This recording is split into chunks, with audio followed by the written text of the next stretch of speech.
ಇನ್ನು ದಾವಣಗೆರೆಯಲ್ಲೂ ಕೂಡ ನೀಟ್ ಹೋರಾಟದ ಕಿಚ್ಚು ಮುಂದುವರೆದಿದೆ. ನೀಟ್ ಪ್ರಶ್ನೆ ಪತ್ರಿಕೆ ಸೋರಿಕೆ ವಿರುದ್ಧ ಸಮರವನ್ನು ಸಾರುವಂಥ ಕೆಲಸಗಳಾಗ್ತಾ ಇದೆ. ದೆಹಲಿಯಲ್ಲಿ ಹೋರಾಟ ಏನಾಯಿತು, ಆ ಹೋರಾಟಕ್ಕೆ ಬೆಂಬಲಿಸಿ ಇಲ್ಲಿ ಪ್ರತಿಭಟನೆಯನ್ನು ನಡೆಸಲಾಗ್ತದೆ. AIDSO ನೇತೃತ್ವದಲ್ಲಿ ಪ್ರತಿಭಟನೆ ನಡೆಸ್ತಾ ಇದೆ. ವಿದ್ಯಾರ್ಥಿಗಳ ನೇತೃತ್ವದಲ್ಲಿ ನಡೀತಾ ಇರುವಂಥ ಪ್ರತಿಭಟನೆ ಇದು. ರಾಷ್ಟ್ರೀಯ ಪರೀಕ್ಷಾ ಸಂಸ್ಥೆ ರದ್ದತಿಗೆ ಒತ್ತಾಯ ಕೂಡ ಈ ಪ್ರತಿಭಟನೆ ಸಂದರ್ಭದಲ್ಲಿ ಕೇಳಿಬಂದಿದೆ.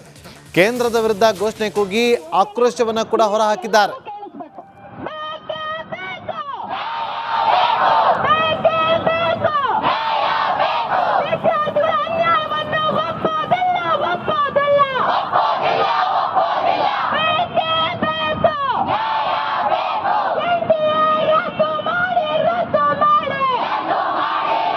ಭಾಗವಹಿಸ್ತಿರ್ತಕ್ಕಂಥದ್ದು ನನ್ನ ವೈಯಕ್ತಿಕವಾಗಿ ಒಂದು ಸಣ್ಣ ಕರ್ತವ್ಯವನ್ನ ಮಾಡಿರ್ತಕ್ಕಂಥದ್ದಕ್ಕಾಗಿ ನಾನು ಇಲ್ಲಿ ಬರ್ತಾ ಇದ್ದೀನಿ.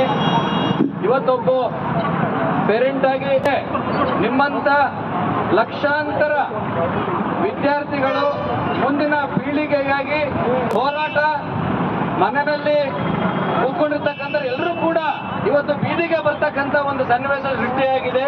ಅಂತ ಒಂದು ಹೋರಾಟಕ್ಕೆ ನಂದೂ ಸಹ ವೈಯಕ್ತಿಕವಾಗಿ ಹಾಗೂ ನಮ್ಮ ಸಂಘಟನೆ ಮೆಡಿಕಲ್ ಸೆಂಟರ್ ಪರವಾಗಿ ನಾನು ಸೂಚಿಸಲಿಕ್ಕೆ ಈ ಒಂದು ಸಭೆಗೆ ಬರ್ತಾ ಇದ್ದೀನಿ. ವಿದ್ಯಾರ್ಥಿಗಳೇ, ಭಾಗವಹಿಸ್ತಿರ್ತಕ್ಕಂಥದ್ದು ನನ್ನ ವೈಯಕ್ತಿಕವಾಗಿ ಒಂದು ಸಣ್ಣ ಕರ್ತವ್ಯವನ್ನ ಮಾಡಿರ್ತಕ್ಕಂಥದ್ದಕ್ಕಾಗಿ ನಾನು ಇಲ್ಲಿ ಬರ್ತಾ ಇದ್ದೀನಿ.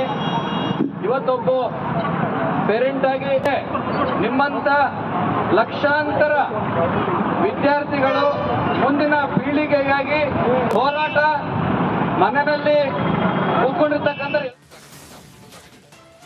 ನೀಟ್ ಪ್ರಶ್ನೆ